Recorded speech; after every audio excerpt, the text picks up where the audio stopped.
नमस्कार, स्वागत आप सभी का हमारी खास पेशकश में। मैं हूं आपके साथ तुषार कौशिक। चंद घंटों की बारिश से कई शहरों में हाल बेहाल है, चाहे वो देश की राजधानी दिल्ली हो या फिर आर्थिक राजधानी मुंबई, भले ही वो पहाड़ी राज्य उत्तराखंड हो या फिर मैदानी राज्य में शामिल उत्तर प्रदेश। हर जगह कमोवेश एक जैसे ही हालात हैं। कहीं जल जमाव से लोग परेशान हैं तो कहीं पर घरों में पानी घुसने से।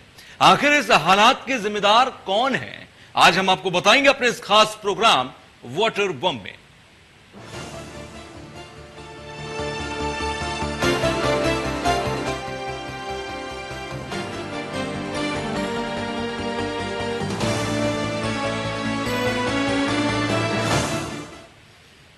जम्मू में बाढ़ से हालात बहुत खराब हैं। तभी नदी के अंदर अचानक से पानी आ जाने से कई लोग उसमें फंस गए हैं। कैसे देवदूत बनकर एसडीआरएफ की टीम ने उन्हें बचाया, एक रिपोर्ट में आप देखिए।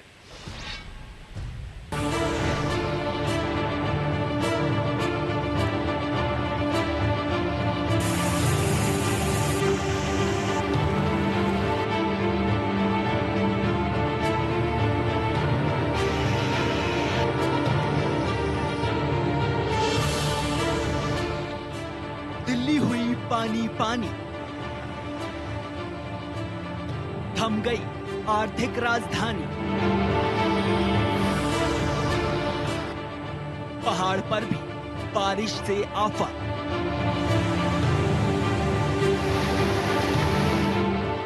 मुश्किल में जिंदगी तो कहीं मिली राहत।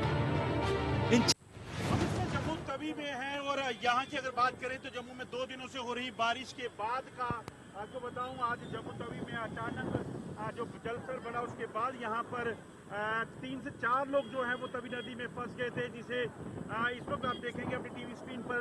बड़ी बहादुरी से जम्मू जो एसडीआरएफ के लोग हैं वो उन्हें निकाल रहे हैं। आप देखेंगे ये वीडियोस बड़े ही भयानक हैं, क्योंकि ये जो इलाका है, ये तवी नदी का इलाका जो है, यहाँ लगातार पिछले कई दिनों से जो है वार्निंग दी जा रही थी कि पानी बढ़ रहा है। ऐसे में जो है किसी भी तरीके से इन लोगों के लिए परेशानियां ज़्यादा हो सकती थी। इसीलिए एसडीआरएफ की टीम जो है वो लगातार यहाँ पर लोगों को वार्निंग दे रही थी, मगर उसके बावजूद कुछ लोग जो है यहाँ पहुँचे थे। और अभी आप देखेंगे तो यहाँ पर एसडीआरएफ की टीम जो है उन्होंने इन लोगों को जो है यहाँ से बचा लिया है, क्योंकि जो परिस्थितियाँ हैं वो काफ़ी भयानक है। अगर ऊपरी इलाकों की बात करें तो लगातार जो है पानी यहाँ पर बढ़ रहा था, और वही एक चिंता का विषय जो है वो प्रशासन के लिए बना हुआ था। इसीलिए वार्निंग्स जो है लगातार दी जा रही थी। और अब देखेंगे ये 3 लोग जो हैं जो यहाँ पर फंसे हुए थे, इनको जो है एसडीआरएफ के जवानों ने बड़ी बहादुरी से जो है वो बचा लिया है। इस तरफ अगर आपको देखेंगे तो लगातार अभी भी जलस्तर जो है वो लगातार बढ़ रहा है, जो एक परेशानी का सबब इस वक्त प्रशासन के लिए है। अब आपको कश्मीर से निकालकर उत्तर प्रदेश लेकर आते हैं। ये तस्वीर जो आप अपने टेलीविजन स्क्रीन पर देख रहे हैं, ये किसी नदी नाले की तस्वीर नहीं है, बल्कि ये तस्वीर बिजनौर की है। अफजलगढ़ थाना क्षेत्र में कांशीराम कॉलोनी में सड़क, मोहल्ला और घर सब पानी में हैं। बिजनौर में लगातार बारिश से नदियों का जलस्तर बढ़ गया, जो लोगों के लिए मुसीबत का सबब बन रहा है। बच्चे इस पानी में अटखेलियां तो कर रहे हैं, लेकिन इस बारिश ने लोगों की जिंदगी को मुश्किल में डाल दिया है। इटावा में भी हालात कुछ अच्छे नहीं हैं। बिजनौर में तो सिर्फ लोगों के घरों और सामुदायिक केंद्रों में पानी है, लेकिन इटावा में डॉक्टर भीमराव अंबेडकर हॉस्पिटल में घुटने भर तक पानी है। इस हॉस्पिटल में आने के लिए मरीजों को काफी परेशानी का सामना करना पड़ रहा है, लेकिन इंसान करे तो क्या करे। इलाज के लिए हॉस्पिटल पहुंचना उतना लाजमी है जितना जिंदगी के लिए खाना। अब इटावा प्रशासन की पोल खोलती इन तस्वीरों को देखिए। कहीं सीने भर पानी में टेम्पो को धक्का देने पर कोई मजबूर है, तो कोई कार को अंडरपास से निकालने की जद्दोजहद कर रहा है। अब जरा सोचिए, अगर लोगों ने इन कार सवारों को सहायता ना दी होती तो शायद ये सभी कार सहित इसी अंडरपास के नीचे डूब जाते। ये तस्वीर बहुत ही भयावह है। क्योंकि अंडरपास के बीचों बीच अगर सीने भर पानी भर जाता हो तो फिर गांव देहात का क्या हाल होगा। लेकिन नोएडा में चंद घंटों की बारिश से जिंदगी बेहाल हो जाती है। सड़कों पर लोग लंबे लंबे जाम में फंस जाते हैं। आम इंसान की बात अगर छोड़ भी दें तो जाम में फंसकर जीवनदायिनी एम्बुलेंस में मौजूद मरीज का हाल बेहाल हो जाता है। देखोगे जो नज़ारा है, दिल्ली से लोग आते हैं नोएडा के, ग्रेटर नोएडा या कहीं अंदर को जाते हैं। यहाँ पूरी तरह से जो रोड है लगभग 5 से 10 किलोमीटर तक भीषण जाम लगा हुआ है। लगभग 1 से 2 घंटे लोग ज़्यादा हो चुके हैं, यहाँ पर लोग फंसे हुए हैं। हालांकि जाम लगने का कारण क्या है? जाम लगने का कारण है कि प्रदेश अध्यक्ष, उत्तर प्रदेश अध्यक्ष जो कि नए बने युवा मोर्चा के प्रांशु दत्त, उनके स्वागत के लिए, उनके प्रथम आगमन के लिए यहाँ पर भीड़ जुटाई गई थी। अभी भी भीड़ पीछे लगी हुई है। हालांकि देखोगे तस्वीरों में कई किलोमीटर तक ये रोड है जो कि ग्रेटर नोएडा के लिए जाता है, ये दिल्ली से आता है।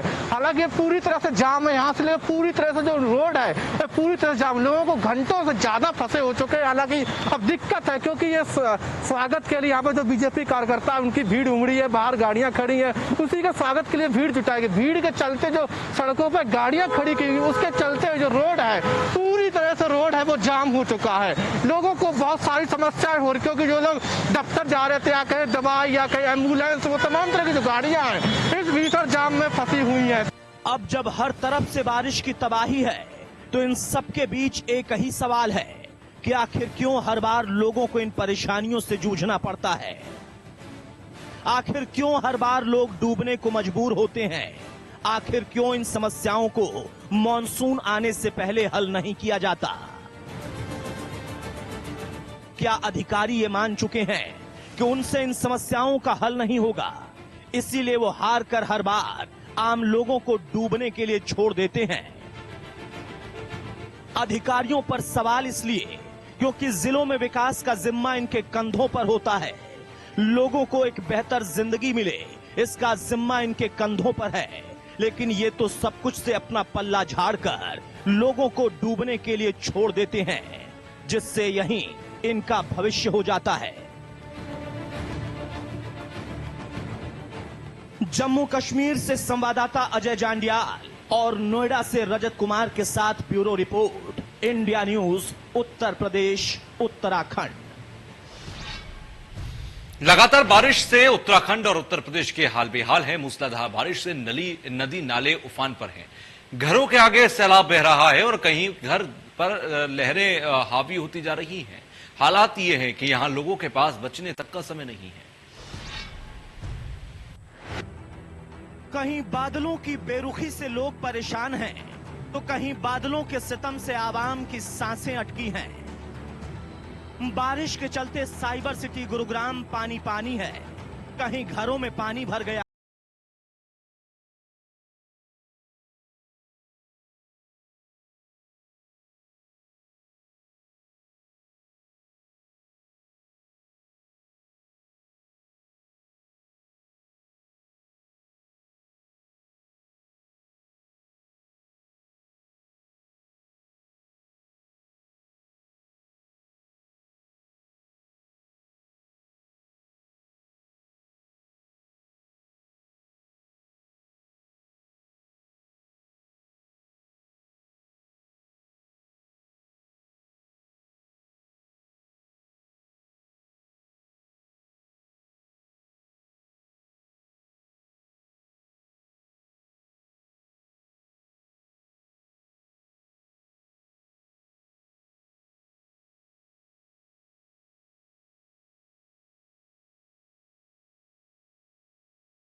को सकुशल निकाल लिया गया। स्थानीय युवाओं और पुलिस के जवानों की मदद से बुजुर्ग को बाहर निकाला गया स्थिति हल्की सामान्य होने से करीब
संभावना है क्या है सर, कब तक यातायात खुल पाएगा, क्योंकि मौसम अभी बहुत खराब है। यहाँ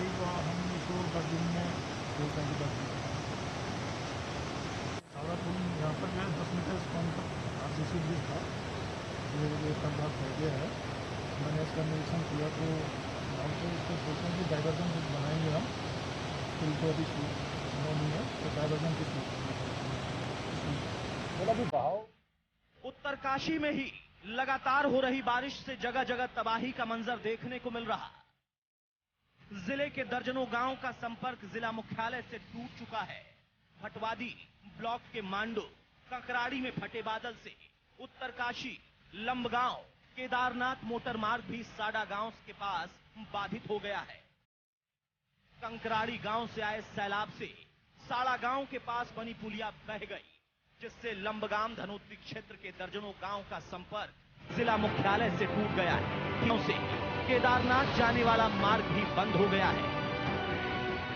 नदी के लिए दिक्कत है हमें, बरसात में पकड़ता रहते हैं। कितने गांव हैं? 40-50 हैं। अच्छा, फिर कैसे व्यवस्था करते हैं खाने की, रहने की? माने दिक्कत होती है। राशन जिला प्रशासन में कोई अधिकारी, नेता वगैरह कोई आता देखने? राशन थोड़ा कम, नदी में पानी रहता तो पुल की मांग थी कई समय से, वो अभी तक पूरी नहीं पूरी नहीं हुई। ये हमारी जो स्वास्थ्य खराब होती है। कैसी दिक्कत आती है? यही पानी की, फिर हम वहाँ पर जाते हैं ये त्योहार में अच्छा, चावल आटा वगैरह इकट्ठा कितने महीने का? कम से कम 3 महीने वहीं जाते हैं दूसरी जगह से होते हुए हमारे में। कुछ नहीं है। ये बरसातों में किस तरह की दिक्कत आती है? बहुत दिक्कत आती है रहने की? हाँ, जहाँ अस्पताल नहीं है, बहुत परेशानी है वहाँ लोगों कुछ करा उन्होंने आज तक? को। ना कुछ नहीं करा। कितने महीने का राशन इकट्ठा कर लेते हैं? 4 महीने का। हाँ, अस्पताल वगैरह कुछ नहीं है? कुछ नहीं है। अभी नदी का धीरे धीरे रुख बढ़ेगा तो फिर इसके पार आ पाएंगे, नहीं आ पाएंगे? कहाँ आ पाएंगे पार? सब वहीं फंस जाएंगे। शहर शहर बारिश से तबाही है। हालात ये है कि लोग अपने घर से बाहर निकलने में कतरा रहे हैं। घर से बाहर निकलने से अच्छा लोग घर के अंदर खुद को कैद करना पसंद कर रहे हैं। इन सभी तस्वीरों को देखने के बाद सवाल बस एक ही है कि जब शासन प्रशासन में बैठे अधिकारियों को पता है कि मानसून में हल्की बारिश से भी लोगों की मुश्किलें बढ़ जाती हैं, तो इसका समाधान आखिर क्यों नहीं निकाला जाता? क्यों लोगों को तबाही से लड़ने के लिए छोड़ दिया जाता है? सवाल ये भी कि आखिर और कितने सालों तक लोग इस तबाही से बर्बाद होते रहेंगे। Bureau report, India news, Uttar Pradesh, Uttarakhand. तो बाढ़ में हमारे देश से हाल तो बेहाल है ही देश के अंदर, लेकिन विदेशों में भी लोगों की जिंदगी मुश्किल में है। जर्मनी समेत कई यूरोपीय देश ऐसे हैं जहां पर बाढ़ से हालत बेहद खराब है। कोई छत के ऊपर बैठा है तो कोई मदद के लिए गुहार लगा रहा है। विदेशों में बाढ़ से बिगड़े हालात पर क्या है, तस्वीरें इस रिपोर्ट में देखिए।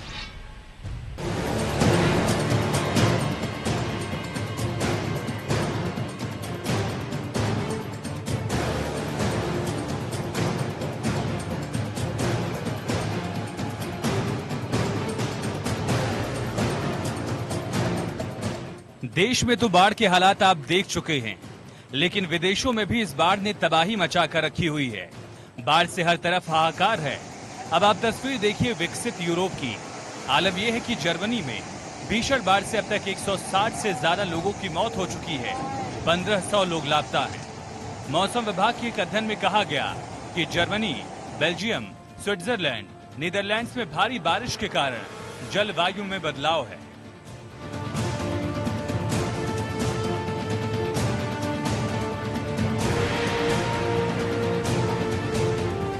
इससे अधिक बारिश होती है।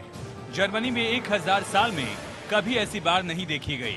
बाढ़ के चलते सड़कें जलमग्न हो गई, कई कार पानी में बह गईं, इमारतें नष्ट हो गईं। पश्चिमी यूरोप में हाल के दिनों में आए तूफान और भारी बारिश की वजह से नदियां और जलाशय उफान पर हैं।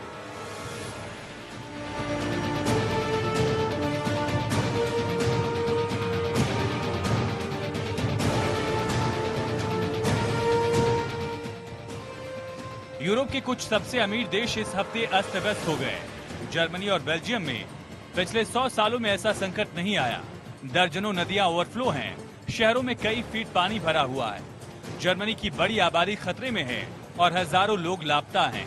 यूरोपीय देशों में विनाश की इन तस्वीरों ने पूरी दुनिया को सन्नाटे मिला दिया है। बताया जा रहा है कि यूरोप के इस हिस्से में दशकों में पहली बार इस तरह की भयानक बाढ़ आई। रिकॉर्ड बारिश के कारण नदियों के तटबंध टूट गए और बारिश का पानी शहरों में बेहद तेज गति के साथ घुस चुका है।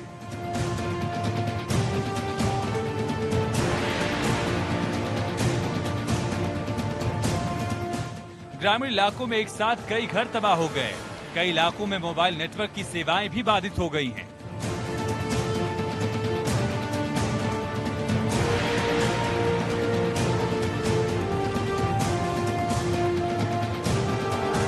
देश से विदेश तक बाढ़ से बदतर होते हालात और परेशान होते लोगों की कहानी एक ही है। लोग किसी तरह इस भयानक त्रासदी से बचने का तरीका ढूंढ रहे हैं और ईश्वर से प्रार्थना कर रहे हैं कि लोग इससे परेशान ना हों। लेकिन इन सब के बीच सोचने वाली बात यह है, भारत जैसे विकासशील देश और जर्मनी जैसे विकसित देश भी इस बाढ़ से जूझने को आखिर मजबूर क्यों हैं? अगर हम अब भी वक्त रहते नहीं जेते तो वो समय दूर नहीं जब हम हर बार इस पानी में डूबेंगे और इससे कई लोगों की जान जाएगी। India news Uttar Pradesh, Uttarakhand.